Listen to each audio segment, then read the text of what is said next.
বড় বড় deep fridge কিনে আমরা অনেকে এগুলো জমাই করাকে আজকাল নিজেদের আদর্শ বানিয়ে ফেলেছি, বরকত নিব সারা বছর।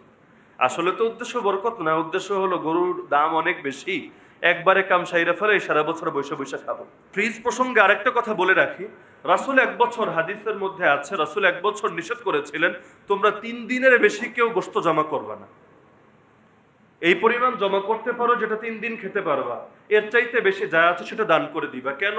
অন্য এক হাদিসের কারণ রাসূল নিজেই বলেছেন, সেই বছর মদিনায় এমন অনেক লোক এসেছিল যারা অনেক অভাবী ছিল। তো এখন সবাই যদি নিজেরাই শুধু খায়, সেই মানুষগুলো ভাগে কিছুই পাবে না। রাসূল চেয়েছিলেন সেই অভাবী এবং অসহায় লোকদেরকে আনন্দে শরীক করার জন্য। এ কারণে বলেছিলেন এবছর 3 দিন পরিমাণ জমিয়ে রেখে বাকি সব দান করে দাও।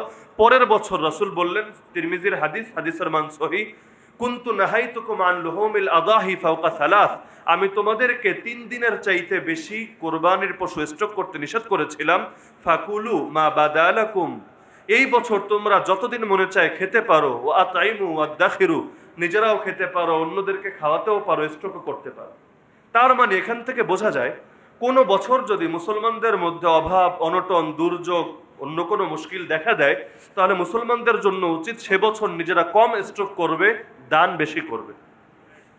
এই বছর যেহেতু অনেক এলাকার হালত এরকম যে গত বছর কোরবানি দিল, এই বছর তার ভিটে বাড়িই নাই, নিজের থাকার জায়গায় নেই, কোরবানি দিবে পরের কথা। সুতরাং এই বছরের বিবেচনায় হাদিসের আলোকে আমরা বলতে পারি, বিশেষভাবে যারা সেই এলাকাগুলোতে আছেন বা যাদের পাঠানোর ব্যবস্থা আছে, তাদের জন্য এটাই উত্তম হবে নিজেরা খুব কম পরিমাণ স্টক করেন, বেশি পরিমাণ দান করেন।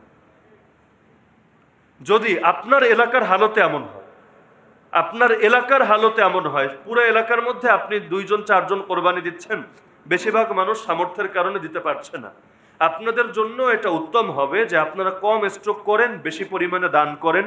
এটাই এই কোরবানির মাহাত্ম্য এবং আদর্শ জিন্দা করার ক্ষেত্রে বেশি লাভবান হবে। কারণ কোরবানির মাকসাদ গোশত খাওয়া না, কোরবানির মাকসাদ কার সন্তুষ্টি হাসিল করা। কোরআনে আল্লাহ আদেশ দিয়েছেন, লিকুল্লি উম্মাতিন জাআলনা মানসাকা, কোরবানি শুধু তোমাদেরকে দেই নাই, প্রত্যেক জাতিকে দিয়েছি।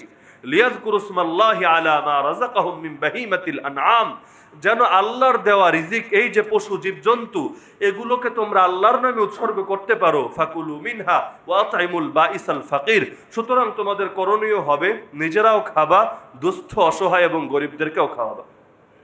তবে নিজে অল্প হলেও খাওয়া উচিত, এটা মুস্তাহাব। কোরবানি করার পর পুরোটাই দান করে দিলেন, এক টুকরাও নিজে খেলেন না, আর এছাড়া অন্য কোনো পশুও দেন নাই, একটাই কোরবানি দিয়েছেন, যদি এমন হয় তাহলে এটা উত্তম হবে না। বরং অল্প পরিমাণ হলেও নিজেও খাওয়ার চেষ্টা করবেন, আর বাকিটা আপনি পুরোটা দান করে দিলেও এতে সমস্যার কিছু নেই।